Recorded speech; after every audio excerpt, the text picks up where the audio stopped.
comme si tu as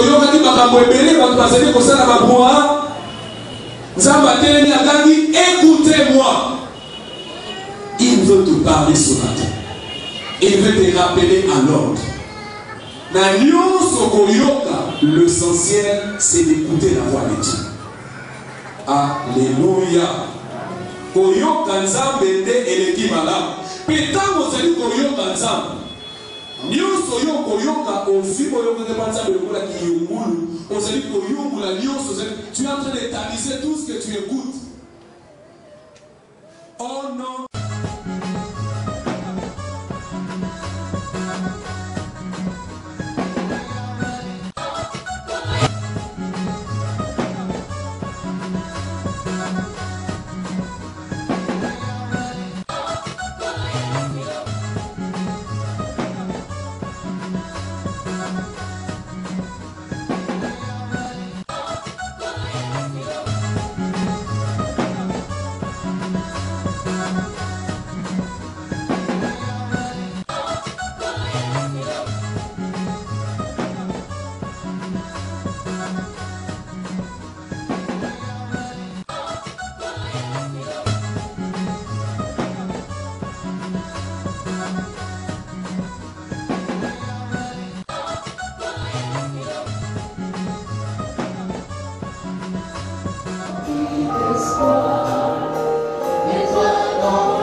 parole est celle qui nous guérit.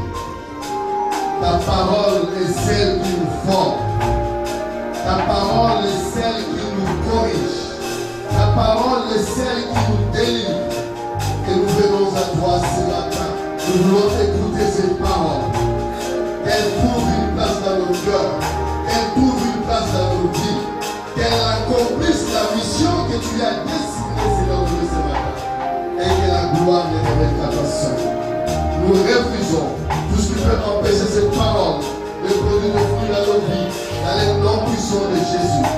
Trône, Seigneur, sois le seul qui va régner, sois le seul qui va diriger, sois le seul qui va convaincre le cœur, et que la gloire te révèle. Voilà pourquoi, moi, mes bien-aimés, nous bénissons. Merci, Seigneur Jésus-Christ. Amen. Amen.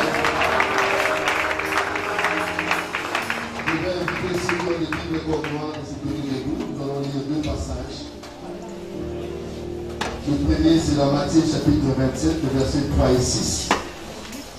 Matthieu chapitre 27, verset 3 au verset 6e. Le deuxième, c'est dans l'évangile de Luc, chapitre 22, versets 54 à 62. Luc 22, 54 à 62. Nous allons commencer avec le premier. Matthieu chapitre 27, versets 3 à 6. J'ai la version Louis II révisée, j'ai lu au nom du Seigneur.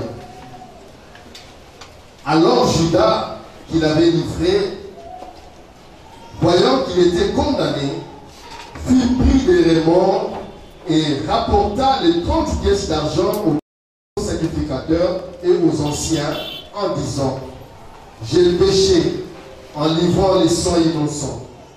Il répondit: que nous importe, cela te régale. Judas jeta les pièces d'argent dans les temples, se retira et alla se pendre.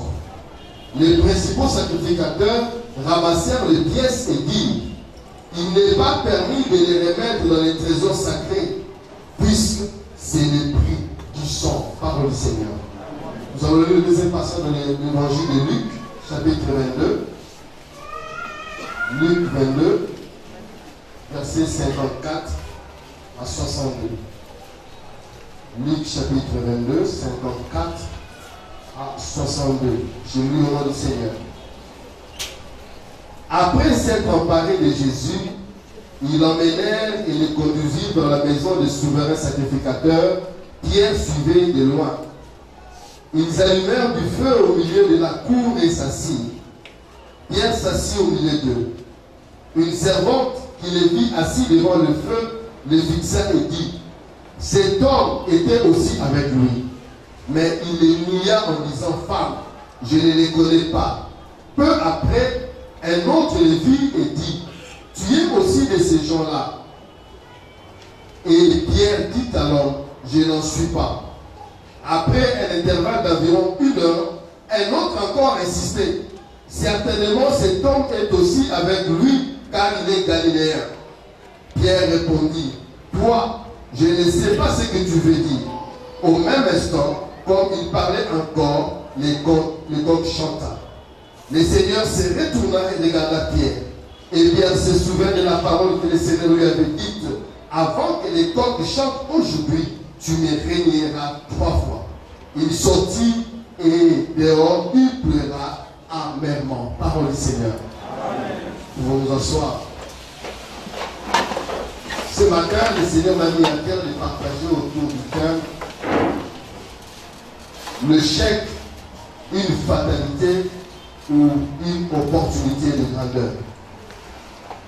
Le chèque, une fatalité ou une opportunité de grandeur. C'est un des sujets qui touche l'homme dans son fort intérieur. Parce que le chèque, c'est quelque chose que personne ne désire. Personne ne souhaite échouer. Personne n'aime échouer. Nous tous, nous voulons être la tête et non la queue. Nous tous, nous voulons être les premiers et non les derniers. Nous tous, nous voulons réussir. Et pourtant, l'échec aussi est là. Nous avons lu ces deux passages qui nous parlent un peu vers la fin avant que Christ soit crucifié de deux situations. La première, celle de Judas. La seconde, celle de Pierre. Judas, après avoir vendu Christ comme c'était prévu, après avoir accompli ce qui était prévu, c'est-à-dire vendre Christ, et il a reçu l'argent par rapport à ça. Parce que c'était une mission, il a reçu l'argent par rapport à ça. La Bible dit, dans ces passages que nous avons lus, il s'est rendu compte par après que ce n'était pas un bon choix. Et qu'il ne devait pas vendre un innocent. Parce que lui-même reconnaissait en Jésus l'innocent. Mais il a vendu quand même. La Bible dit, il est retourné vers les sacrificateurs, vers ceux qui lui avaient donné cette mission, vers ceux avec qui ils ont fait les deals, pour dire, en tout cas, je me suis rendu compte qu'il ne fallait pas. Reprenez votre argent. Et aussi, lui ont dit, les marchandises vendues sont liées, les prix sont échangés. Alléluia. La situation des marchandises vendues, on a commencé il y a longtemps, ce n'est pas aujourd'hui. À l'époque de Judas, c'était les marchandises vendues sont liées, les prix sont échangés. Il a déjà vendu, pour eux c'est fini. Lui aussi, comme il se sentait culpabilisé, il a jeté l'argent. Malheureusement pour lui, il alla se pendre. Alléluia. Une fatalité. Par contre, Pierre s'est retrouvé dans la même situation où il a échoué. Pierre a tout acquitté pour dire, Christ, je te suivrai partout, je ferai tout, je ferai ceci. Il a fait la déclaration et Christ lui avait promis que c'est aujourd'hui là, tu me réuniras trois fois. Pierre se retrouve dans une situation où c'est par après qu'il réalise que ce que Dieu avait dit était la vérité. Parce qu'il s'est rendu compte par après qu'il a effectivement renié Christ trois fois. La Bible dit, il alla et il pleura amèrement. Amèrement. C'est-à-dire avec regret. C'est-à-dire, il ne se rend pas compte, mais qu'est-ce que je fais? Tout ce que j'ai dit est parti en fumée. Bien aimé, l'échec nous apporte de l'angoisse. L'échec, ce n'est pas une bonne situation. Chacun de nous a déjà échoué. Ou encore, l'échec est encore présent dans ta vie. Chacun de nous a quelque chose qu'il a fait ou il n'a pas reçu comme quelque chose en retour. Chacun de nous est préoccupé par l'échec parce que l'échec accompagne la vie de l'homme à tous les niveaux, dans tous les domaines. Est-ce que c'est une fatalité ou c'est une opportunité? C'est ça la réflexion que nous allons faire ce matin. Est-ce que quand l'échec arrive, est-ce que l'échec qui est présent dans ma vie constitue une fatalité ou constitue une opportunité d'apprendre, ou constitue une opportunité de grandeur? Bien aimé, quand on lit les dictionnaires, on définit l'échec comme étant l'état ou la condition qui fait que l'objectif désiré ou prévu n'est pas atteint. L'état ou la condition qui fait que l'objectif désiré ou prévu n'est pas atteint. Et quand on voit dans les sens plus larges, l'échec est considéré comme une situation qui résulte d'une action n'ayant pas abouti. C'est-à-dire une action qui n'a pas abouti. Quand on attend un résultat, on n'a pas atteint le résultat, c'est un échec.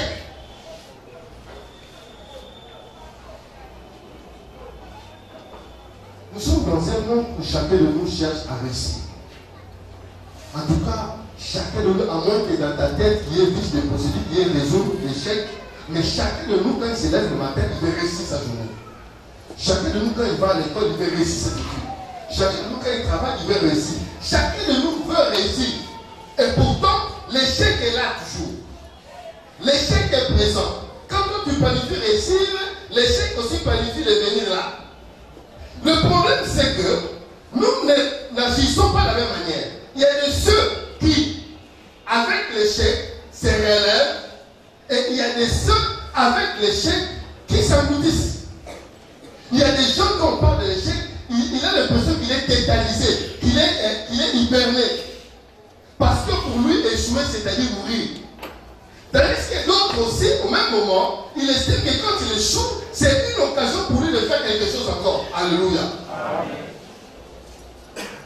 Si Sais-tu quand tu étais bébé, tu es tombé combien de fois avant de marcher? Tu vois, entre 6 mois et 9 mois, ou 6 mois et une année, ou ceux qui n'aiment pas marcher à temps, même après une année, combien de fois l'enfant tombe avant de se tenir debout de commencer à marcher normalement? Est-ce que l'enfant abandonne? Non. Parce qu'il est tombé 2, 3, 4, 5, 10 fois, 1000 fois. Est-ce que l'enfant abandonne? Il tombe et se relève. Il tombe, il se relève. Dieu a pitié de l'enfant, mais lui-même n'a pas pitié de lui-même. Il essaie encore, il essaie encore, il essaie encore. Et c'est comme ça qu'il apprend. Alléluia. Bien aimé, l'échec nous préoccupe. L'échec nous préoccupe. Je n'oublierai jamais ça. Une fois, je suis allé en formation dehors du pays pour une formation de 2 jours. Et une fois, je devais faire un test. J'ai bien suivi la formation. Le 3e jour, la salle de test, la katana, la nera non, je ne me rappelle pas, j'ai jamais été dans un état comme celui-là. C'est-à-dire, on a déboursé l'argent, je suis allé, j'ai étudié pendant 2 jours, et à la fin, j'ai échoué. Avec quelques rouges dans ma toile animée. Non, le chèque nous touche dans notre fort intérieur. Et pourtant, je ne suis pas le seul. Et pourtant, tu n'es pas le seul. Ton problème, c'est que tu penses que ton échec, c'est la fatalité. Tu penses que ton échec est au-dessus de tout le monde. Et pourtant, il y a de ceux qui échouent plus que toi. Alléluia. Bien aimé, je vais vous donner quelques exemples de ceux qui ont échoué. Certainement, vous les connaissez. Je prends l'histoire d'un homme. Je vais donner quelques caractéristiques. Je ne sais pas si vous allez voir. Cet homme-là, quand je lis, il a fait faillite en 31 ans. Quand il a atteint 37 ans d'affaires, à 31 ans, il a fait faillite. Quand je lis l'histoire, ça se rend compte que quand il a fait affaire dans les affaires, il a dit non, allons faire politique. La politique, d'ailleurs, je vais me retrouver. Il va en politique, il échoue aux élections législatives en 32 ans. Donc, une année après qu'il a échoué, fait faillite, il va en politique, il échoue encore. Il a été battu comme quelqu'un est battu hier à l'élection du Sénat. Battu. Il ne s'arrête pas là. Il rentre encore dans les affaires. L'histoire dit, à 34 ans, il fait encore faillite. Donc, lui, vraiment, c'est comme dit ce qui m'a yombé la tête. Il ne se limite pas là. Il va encore. L'histoire dit qu'à 36 ans, il a fait ce qu'on appelle une dépression nerveuse. C'est-à-dire que la tête là a bougé un peu. Donc j'imagine, ce n'est même pas dans son cas. Donc il fait faillite, il faut se l'élection, il est battu. Tout ce qu'il fait apparemment ne le résistait pas. Mais il ne s'est pas limité là. L'histoire dit qu'à 38 ans, il est rentré encore en politique aux élections locales. Il a échoué encore. Il ne s'est pas limité là. Donc ce type était fort. Il va encore aux élections de congrès. À 43 ans, à 46 ans, à 48 ans, les 3 fois essayé, il a échoué. Il ne se limite pas là. Il va encore au Sénat. À 55 ans, à 58 ans, il échoue. Tandis qu'à 60 ans, il fut élu président des États-Unis. On parle d'Abraham Lincoln. Vous imaginez, il a commencé à échouer depuis 31 ans. Jusqu'à 60 ans, il a été élu président des États-Unis. Si toi tu aurais abandonné il y a longtemps, tu allais chercher tous les sorciers du village, tous les oncles, tous les voisins, tout cela, tu allais les incriminer. Mais il n'a pas lâché. Depuis 31 ans, c'est à 60 ans qu'il fut élu président des États-Unis d'Amérique. Connaissez-vous Albert Einstein? Albert Einstein. Ce type-là, il a fait un cursus académique le plus mauvais. Quand tu lis son histoire, tu vas se rendre compte, il a même été chassé de l'école. On l'a même chassé. Parce que j'avais dit Zoba. Il ne réussissait jamais. Il y a même, quand tu lis son histoire, tu vas voir qu'il y a un des assassinés qui lui a dit, tu ne réussiras jamais dans la vie. Parce que tu es inutile. Mais Albert Einstein, c'est un prix Nobel. Aujourd'hui, on parle de lui en tant que savant. Alléluia. Amen. Donc, je vais dire à quelqu'un, ce que les autres disent de toi, ce n'est pas ce que Dieu dit de toi. Amen. Il voit l'extérieur, mais Dieu voit le dedans. Ce que eux considèrent comme échec n'a rien à voir avec ce que Dieu a prévu pour toi. Ne te limite pas à ce que rencontre rédhibitoire. Ton problème, quand on rencontre pour toi, tu le prends, tu le fais nier et tu sais que tu es. L'échec. L'échec. Qu'est-ce que c'est encore? L'échec. Vous savez, quand on échoue, on a 3 sentiments qui nous appellent. 3. Le premier, c'est le découragement. On est découragé. Le deuxième, c'est l'angoisse.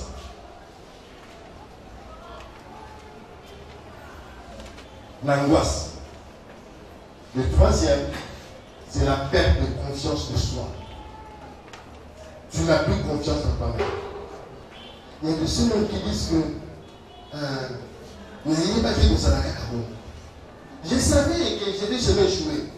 Parce que lui, avec l'échec, c'est devenu une familiarité telle qu'ils sont indissociables. Tu dois savoir, et je suis venu te dire ce matin, que l'échec est un processus normal de développement dans la vie d'un enfant de Dieu. Je répète, l'échec est un processus normal de développement dans l'enfant de Dieu. Parce que l'échec selon les hommes n'a rien à voir avec l'échec selon Dieu. Pourquoi? Quand l'homme parle de l'échec, c'est par rapport aux objectifs qu'il s'est fixé lui-même. Tu as décidé de dire aujourd'hui, je vais me consacrer, je vais économiser pour acheter une parcelle. Quand tu n'as pas pu économiser, tu dis que tu vas échouer, n'est-ce pas? Parce que c'est par rapport à tes objectifs. Et pourtant, ce n'est pas comme la parole de Dieu. La Bible dit, c'est Dieu qui fixe nos objectifs. C'est-à-dire, ce n'est pas nous qui fixons nos objectifs, mais c'est Dieu qui fixe nos objectifs. Et un des objectifs les plus importants, c'est notre salut. Tu peux tout perdre, mais si tu as le salut pour Dieu, tu as réussi. Amen. Donc, nous regardons nos objectifs par rapport à nous. Nous regardons l'échec par rapport à nous. Nous regardons la réussite par rapport à nous. Ce qui signifie que ce que nous appelons échec, Dieu peut appeler cela réussite. Exemple, Christ est mort sur la croix. C'est un échec, n'est-ce pas, pour les hommes? Lui qui était roi, délivre-toi toi-même, il a joué. Mais pour Dieu, c'était tout réussi. Parce que sa mission était de mourir sur la croix pour nous sauver. Alléluia. Bien-aimé, l'échec selon les hommes n'est pas nécessairement l'échec selon Dieu. Dieu peut permettre que tu échoues.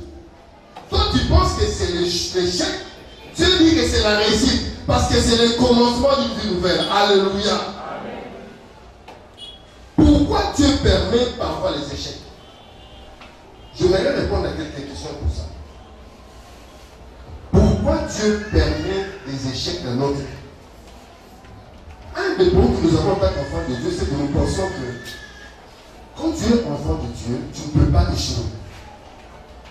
C'est un peu ça, cette théorie qui nous gangrène dans notre tête. Nous pensons que le fait d'être enfant de Dieu signifie de ne pas échouer. Et pourtant, c'est faux. Dieu, des fois, nous laisse échouer pour des raisons que je vais énumérer après. Mais Dieu aussi ne nous laisse pas gagner parce que lui, il va perdre. Lui aussi travaille pour que nous échouons. Et Dieu, dans sa souveraineté, permet des fois que nous puissions échouer pour les raisons que je vais citer ci-bas. Parce que l'échec est aussi important dans la vie de l'homme. Alléluia. Première raison, Dieu permet l'échec dans notre vie pour nous éprouver. C'est pour nous éprouver. C'est pour nous tester. Alléluia. Pour tester, pour tester, nous sommes capables ou nous ne sommes pas capables. Dieu permet cela. Dieu a permis dans la vie des gens. Dieu a permis, je peux citer autant d'exemples, des hommes et des femmes qui ont marqué l'histoire biblique. Dieu les a laissés échouer parce qu'il voulait les éprouver. Alléluia. Bien aimé, peut-être que dans nos échecs, Dieu est en train de t'éprouver. Deuxième raison, Dieu permet des fois l'échec de notre vie pour nous enlever l'orgueil. l'orgueil. Dieu permet de voir qu'on échoue. Là où tout le monde pense que tu vas réussir, tu échoues lamentablement. Toi-même, tu ne te rends pas compte que tu as échoué. Ou tu ne réussis pas quand tu as échoué. Mais pourtant, tu échoues. C'est que Dieu veut t'emmener dans l'école de l'apprentissage pour que tu puisses te débarrasser de l'orgueil qui t'enivre. Parce que tu penses que tu es le plus intelligent. Parce que tu penses que tu as l'expérience au-delà de tout le monde. Parce que tu penses connaître au-delà de tout le monde. Tout ça, c'est bien. Des fois, Dieu permet qu'on échoue pour que nous puissions nous débarrasser de l'orgueil. On se rend compte que nous-mêmes, on n'est rien si ce n'est que la grâce de Dieu. Alléluia. Troisième raison, Dieu permet l'échec de notre vie pour nous accorder un meilleur projet. Combien de sœurs, combien de frères ont pleuré lorsqu'ils devaient arrêter une relation ou lorsqu'une relation a été arrêtée?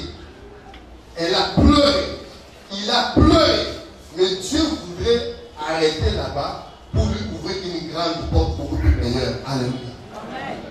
Dieu sait que sur le temps que tu es là, tu ne verras jamais ce bichou qui est à côté. Donc il permet que tu échoues ici pour que tu puisses te retrouver mouchingilé et voir maintenant cet or qui t'attend. Alléluia. Il le permet pour ça. Une autre raison, c'est que Dieu permet pour nous rappeler à l'ordre quand nous nous égarons. Il permet de vous mettre nous tout la nuit. Toi-même tu rentres, il ne fallait pas. J'ai échoué. Donc, l'échec vient des fois, Dieu te permet pour nous corriger. Message, nous voulons matin. Message, tu ne veux pas changer. Message, nous voulons matin. Dieu permet, c'est tout le monde pour mettre toute la nuit. Donc, il zoom. Il zoom. Il dit, tout le voit qu'à zoom tu vas comprendre qu'il ne fallait pas. Alléluia. Une autre raison, c'est par là que je vais m'arrêter. Dieu permet de voir l'échec de notre vie pour sa gloire. Pour sa sainte gloire. Dans cette histoire-là, tu n'as rien à voir. Mais c'est pour sa gloire. Exemple de Job. Job n'avait rien à voir dans cette histoire. Des vies entre diable et Dieu a mené Job dans la situation où il s'est retrouvé. Mais il n'avait rien à voir là-bas. Des fois, tu n'as rien à voir dans ton échec. Mais Dieu le permet afin qu'il tire gloire. Lui-même sait comment il tire gloire. Alléluia. Bien aimé, il est important de comprendre qu'en tant qu'enfant de Dieu, nous ne pouvons pas dire que l'échec n'existe pas. C'est bon. L'échec fait partie du processus normal de développement d'un enfant de Dieu. Le problème, nous ne savons pas distinguer si c'est une fatalité ou c'est une opportunité de grandeur. Donc, tout dépend de la manière dont nous réagissons face à l'échec. Notre manière de réagir signifie que c'est une fatalité comme le cas de Judas qui s'est pendu, ou c'est une opportunité de grandeur comme Pierre, parce que quand tu lis l'histoire de Dieu, tu vas voir que Pierre a été parmi les personnes clés. Donc, il a échoué, mais il n'a pas baissé les mains. Au contraire, il a travaillé jusqu'au sacrifice de sa vie. Donc, tu as deux choix devant l'échec. L'échec qui te préoccupe, tu as deux choix. Soit tu le considères comme une fatalité, tu croises le bras, et ça devient une fatalité. Ou tu travailles pour en faire une opportunité de grandeur. Bien aimé, l'échec n'existe pas. L'échec existe que quand tu abandonnes. Quand tu abandonnes, c'est à ce moment-là que tu as échoué. Aussi longtemps que tu n'abandonnes pas, il ne faut pas considérer que c'est l'échec. Parce que tu travailles avec Dieu. Parce que Dieu est avec toi. Alors, comment rendre l'échec une opportunité de grandeur? Comment pouvons-nous rendre l'échec, qui est une réalité de notre vie, comment pouvons-nous rendre cela une opportunité de grandeur? Première chose, reconnaître l'échec. C'est la première étape pour transformer l'échec en une opportunité de grandeur. La première chose qu'on doit reconnaître, qu'il y a un échec. Tu sais, quelqu'un qui ne veut pas reconnaître l'échec, il ne s'en sortira jamais. Il va aller encore de mal en pire. Il va encore s'enfoncer. Ça ressemble à Moutadati Bitabe, pour sa Bitabe. comprends, tu vas en route. Tu veux piquer, n'est-ce pas? Tu veux résister. Oh, en résistant, tu iras davantage la chute forte. Vrai ou faux? Là, ça fait la possibilité. Bon, je ne comprends pas pourtant, ça me met problème. Imaginez dans mon dossier, soit tu as tendance, tu veux piquer. Or, en voulant piquer, tu renforces ta chute. C'est exactement la boîte, la pirogue. Tu sais, quand tu es sur une pirogue, tu veux t'imposer, c'est à ce moment-là que tu te compliques la vie. Je n'oublierai jamais ça. En 1996, j'ai traversé par exemple une boîte. À côté de c'est pas toi qui m'a dit, pour tomber directement de l'autre côté. Et puis c'était rapide, 15 minutes je suis à Brazzaville. C'est plus rapide que les bateaux. Donc on prend des bateaux, des boîtes, à côté CCC, pour aller tomber directement vers le bateau à Brazzaville. Maintenant, j'entre dans la bateau, tu vois, chaque fois que j'ai accompagné ma soeur qui m'a montré le chemin, j'ai envoyé entrer, j'avais l'impression que l'eau était douce et calme. Tu vois, quand tu regardes l'eau de l'extérieur, tu as l'impression que tout est calme. Maintenant, quand tu montes dans une pirogue, ça fait comme ça. Oh, mais c'était grave. Encore à l'époque, je n'oubliais pas. Merci, ça va, je vous salue, Marie, il y a offert gratuitement. Mais ça bougeait comme ça, je dis. Je veux piquer. Je dis non, détendre, je veux détendre comment, mais je suis en mouvement. On me demande de détendre, tandis que moi, tu sais comme ça, la bâche à côte. Alléluia. Donc, plus je voulais maîtriser, plus ça s'est renforcé. On me dit non, tu dois te calmer, te laisser aller. Ok, là, il y a besoin qui c'est ça son mouvement. Et j'ai compris cela dès la paix. Je me rappelle quand j'ai arrêté dans Brazzaville, la dernière fois la Guinée, par exemple, la Simacaille, nous avons été dans le fleuve. Donc, on m'a dit Joe. C'est exactement ça. Tu es dans une situation. Au lieu d'accepter que tu as échoué, toi tu t'embêtes. Le premier réflexe quand quelqu'un échoue, c'est de chercher la faute chez les autres. Non, c'est de sa faute. C'est comme la RDC. Quand on a mis la canne, il faut te débat arbitre. L'arbitre a mal arbitré le match. Moi, je pourrais dire ça à quelqu'un. Est-ce que l'arbitre a joué le pénalty à la fin? Non, non. Bon, considérons qu'il a mal arbitré. Mais Dieu a permis dans sa grâce que nous puissions jusqu'à la fin tirer au but. Donc, est-ce que c'est l'arbitre qui est venu prendre le ballon, tirer, ou c'est toi qui es tiré? Quand on échoue, notre premier réflexe, c'est de chercher la faute chez les autres. Bien aimé, dans l'échec, chacun de nous a toujours une responsabilité. Oh non, ma cause c'est que oui, ma cause c'est une chose. Mais le fait que tu aies accepté que ma cause c'est une responsabilité. Parce que tu avais la possibilité de dire non, de refuser les conseils. Mais toi tu as accepté. Le fait que tu aies accepté, c'est une responsabilité. Bien aimé, l'échec, chacun de nous a toujours une responsabilité. Surtout dans les couples. Oh non, ma femme est petite. Ma femme est petite. Et quand tu es au famille, tu vas te rendre compte que c'est toi qui la pousse encore au bout de la casse. Oh non, mon mari. Quand tu vas te saisir, tu verras que tu as toujours une part de responsabilité. Il y a quelque chose que tu devais faire, tu ne l'as pas fait. Il y a quelque chose que tu devais faire, mais tu ne le fais pas. Tout ça contribue à ton échec. Bien aimé, pour transformer l'échec en une opportunité de grandeur, il faut reconnaître tes échecs. C'est la première étape. Je l'ai dit toujours, en tant que conseiller conjugal, quand je vais quelque part dans un couple, il n'y a pas un travail de tout compris que l'aide dit qu'il n'y a pas de problème. Maman dit ici, un problème. Papa dit rien. Ça m'étonne beaucoup, ça fait ici. Mais tu vois, je suis quel problème? Parce que maman dit que ici, là, c'est Armageddon. Morton. Papa dit là, il n'y a rien. Ça m'étonne qu'on t'a fait venir ici. Mais tu vois, je suis quel problème? C'est exactement ça. Quand tu as échoué, tu dois prendre le courage de dire que j'ai échoué. Quelqu'un qui dit déjà que j'ai échoué, c'est-à-dire il a pris conscience de sa situation. Aussi longtemps que tu ne prends pas conscience de sa situation, tu n'évolueras pas, tu n'avanceras pas, tu ne sortiras pas de l'échec. Et l'échec va se transformer en fatalité. Alléluia. Amen. Deuxième étape. Après que tu aies reconnu l'échec, il faut affronter l'échec. Il faut affronter affronter l'échec. On ne fuit pas l'échec. Quand tu fuis l'échec, tu n'as rien fait. Tu vas aller te promener par tout l'échec t'attend. Quand tu vas entrer là, il t'attend. Oh non, non, mais ça va prendre il n'y a pas de problème. Quoi comme tu veux, enivre-toi. Mais quand ça va finir là, l'échec t'attend. L'échec est patient, il t'attend là où tu l'as laissé. Donc quand tu vas là, te balader comme tu veux, c'est une bonne chose. Mais l'échec t'attend. Quand tu finis de te balader là, tu vas le trouver là, assis sur son trône en train de t'attendre. Donc, il faut affronter l'échec, mais pas le fuir. Quand tu te rends compte que tu as échoué, il faut l'affronter. Qu'est-ce que cela signifie? C'est-à-dire que tu dois faire un bilan. Tu vas t'asseoir, prendre ton courage et dire pourquoi j'ai échoué. Ça consiste à chercher les causes de l'échec.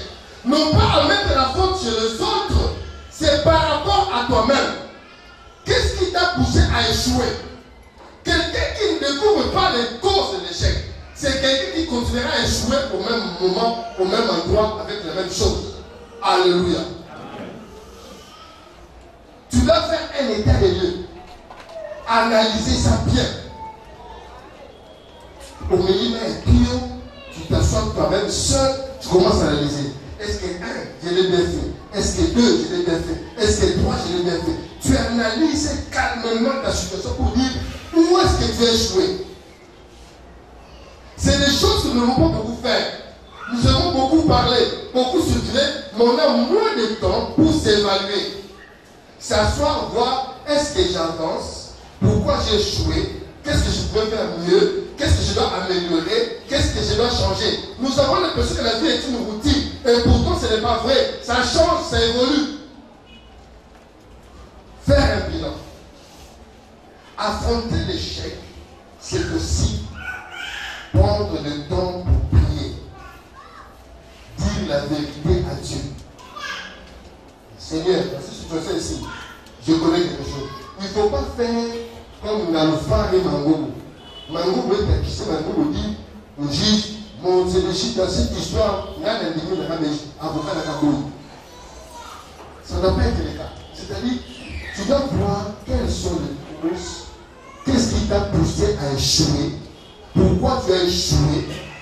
Tu tires des leçons. Aussi longtemps que tu n'as pas tiré des leçons, les mêmes choses vont se reproduire au même moment, de la même manière. Parce que les mêmes causes produisent les mêmes effets. Aussi longtemps que tu n'as pas découvert les causes, ça va se répéter certainement. Parce que ça va se reproduire et tu seras dans la même situation. Bien-aimé, tu veux changer ton échec à une opportunité, prends le temps de faire le bilan. Pourquoi tu as échoué? Tu es intelligent, tu as tous les atouts, mais tu as échoué. Tu as l'expérience, mais tu as échoué. Tu as ceci, tu as cela, mais tu as échoué. Tu es belle, mais personne ne te prend en charge. Fais la moïo. Pourquoi? Pourquoi c'est la moïo? Prends le temps d'analyser. Prends le temps d'analyser. Prends le temps de faire l'état des lieux. Et prends le courage aussi de te confier. Il y a certaines choses, tu as besoin de te confier à quelqu'un pour qu'il t'aide. Il y a certaines choses comme ça qui t'ont porté. Il y a certaines choses, tu as besoin qu'on t'aide. Tu as besoin de les partager avec quelqu'un d'autre. Pour qu'il puisse t'appuyer, pour qu'il puisse te soutenir, pour qu'il puisse t'accompagner, pour qu'il puisse t'aider à sortir de la situation. Beaucoup, comme disent le pasteur, tu le vois, tu reçois quelqu'un qui parle, on se comprend qu'à son bout, lui aussi croit que toi tu crois à ce qu'il dit. On doit se dire que mais tu le laisses parler. Il te ment, tu te à la fin gratuitement. Lui, il pense qu'il a fait quelque chose. Il a perdu son temps. Parce qu'au final, c'est lui qui perd toujours. Son problème va rester. Alléluia. Bien aimé, affronter l'échec, c'est prendre le courage de dire j'ai échoué. La cause, c'est 1, 2, 3, 4. Quand tu relèves les causes, tu es vers la portée de la victoire. Alléluia. Amen. Tu es vers la porte de récit. Parce que tu vas dire, ici, là, je vais faire attention. Ici, là, il va y avoir un Ici, là, ça se passe comme ça. Ici, là, c'est comme ça. Quand tu connais, avec l'aide de Dieu et des autres, tu vas t'en sortir. Alléluia. Ton problème, c'est que tu meurs avec ton problème. C'est ça ton problème. Nous te voyons bien, pimpant, rayonnant, en paix, joyeux, et pourtant au coup de déjà la casse. Alléluia. On te dira comment? Comment tu sortiras de l'échec? Nulle part. Alléluia. Troisième et dernière étape, profiter de l'échec. Profiter de l'échec. Je vais lire deux passages. Proverbe chapitre 20, verset 30.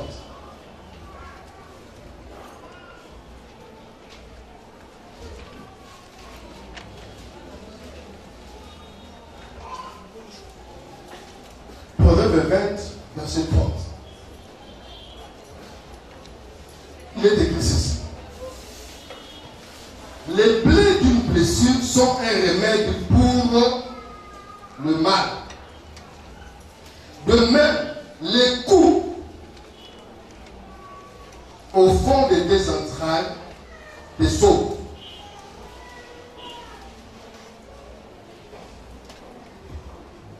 Les plaies dans la blessure et tes remèdes. C'est-à-dire, qu'est-ce que ça signifie? On doit voir, tu sais quand quelqu'un a choqué la carte, on ne le verra pas, n'est-ce pas? Mais c'est quand il y a une plaie, on voit qu'ici il y a un problème. Les coups, c'est un remède. On voit que tu as besoin d'un soutien, tu as besoin qu'on puisse t'aider.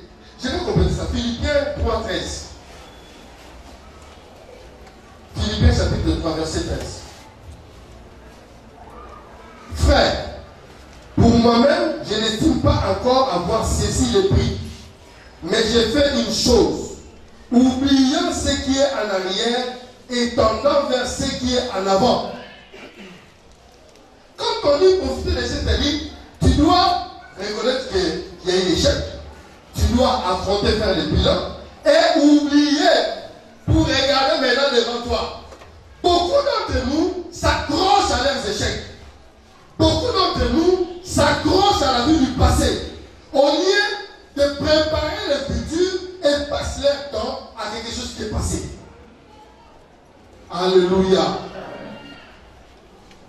Tu sais, il y a un écrivain, Thomas Edison, qui a écrit, il dit, ne l'appelez pas échec, appelez-le éducation. C'est-à-dire, n'appelez pas l'échec échec, mais appelez-le éducation ou encore apprentissage. Et j'aime le président ivoirien, au fait, Boigny, qui disait toujours, il n'y a que des idiots qui ne changent pas. C'est-à-dire, dans la figurité, j'ai traduit ce principe qu'il a dit. Si tu ne changes pas, tu es dans la même chose, dans les mêmes échecs, au fait, tu dois te qualifier d'un idiot. La fille nous doutait, mais j'ai répété ce que vous faites à dire. Nous devons profiter. On a fait les bilans, on a reconnu. On doit maintenant se lancer vers le futur. Nous ne pouvons pas changer le passé. Bien-aimé, tu ne peux pas modifier le passé. Ce qui est passé. Si l'eau se renverse, c'est déjà renversé. Si l'huile se renverse, même si on peut récupérer, on le récupérera tout jamais. On ne peut pas changer le passé. Au contraire, le présent nous aide à tirer profit du passé pour changer le futur. S'il y a quelque chose que tu dois changer, c'est ton futur, pas ton passé. Alléluia. Je suis venu dire à quelqu'un, ton échec du passé ne doit pas te retenir là-bas. Tu dois tirer profit pour changer le futur. Que cela soit un tremplin, une occasion de progresser, une occasion d'apprendre, une occasion de devenir mature. Alléluia. Alléluia. Bien-aimé, tirons profit de l'échec. L'échec vient pour nous corriger, pour nous traîner. Moi j'aime quelqu'un qui me dit, il dit l'échec c'est un site d'entraînement. C'est un site d'entraînement. Quand tu t'entraînes bien à l'échec, tu deviens champion. Tu devient champion. Tu sais, les gagnants, quand ils échouent, ils voient l'échec comme un passage de formation. Et il avance. Les perdants, quand il échoue, il a toutes les raisons pour abandonner. Alors, est-ce que tu es dans l'abandon ou tu es à l'entraînement pour faire mieux? Je suis venu dire à quelqu'un, transforme ton échec à une opportunité de grandeur. Ne fais pas de ton échec une fatalité. En abandonnant. Si tu abandonnes, ton échec deviendra une fatalité. Lisons pour conclure. 1 Pierre 5, 10. 1 Pierre chapitre 5, verset 10. Mais quand vous aurez souffert un peu de temps, Dieu, l'auteur de toute grâce, qui vous a appelé à connaître sa gloire éternelle dans l'union à Jésus-Christ, vous rétablira lui-même. Il vous affermira, vous fortifiera et vous rendra inébranlable. Alléluia. Amen. Dieu lui-même vous fortifiera. D'abord, il vous rétablira. Deuxièmement, il va vous affermir. Troisièmement, il va vous fortifier. Et quatrièmement, il te rendra inébranlable.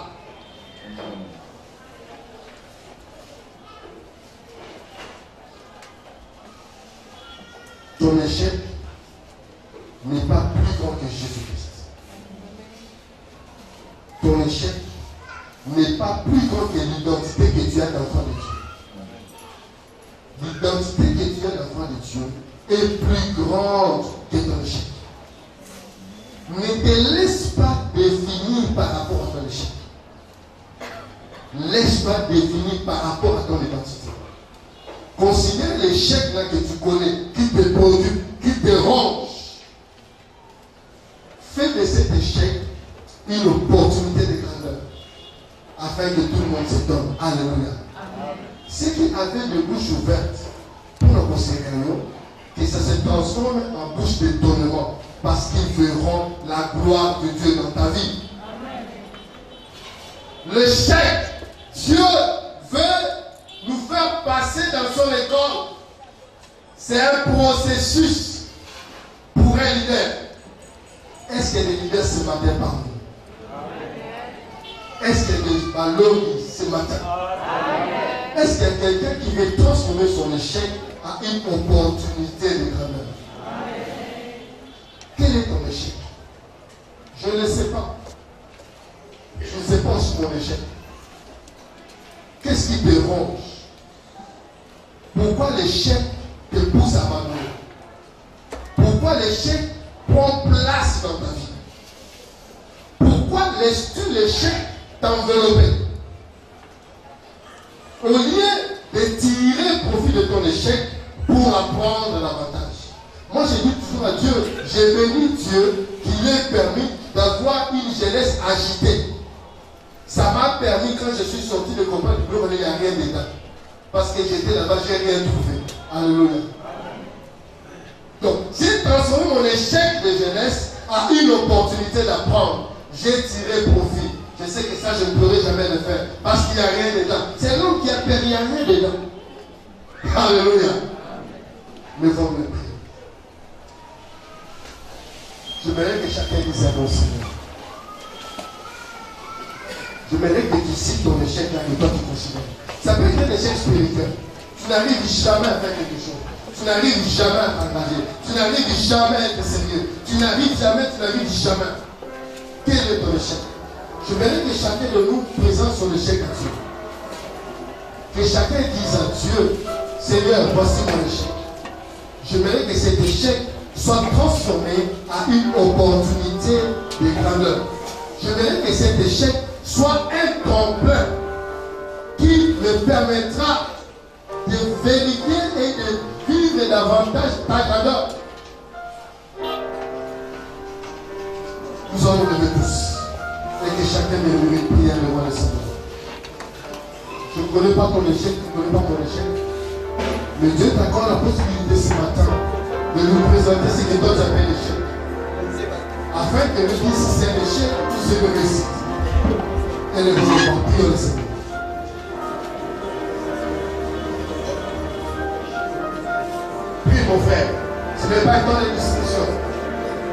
encore utile que Dieu t'accorde ce matin parce qu'il vient accomplir quelque chose dans ta vie. C'est un temps où nous voulons nous remettre en cause afin de profiter de nos échecs pour voir la main de Dieu. Tu as échoué en quoi? Dis au Seigneur où tu as échoué. Tu as échoué peut-être dans la sanctification. Tu as échoué peut-être dans tes affaires, peut-être dans les études, peut-être dans les relations. Dis-moi au Seigneur, présente-lui ton échec. Dis-lui que tu veux que cet échec s'arrête, que cela se transforme en opportunité. Dis-moi au Seigneur.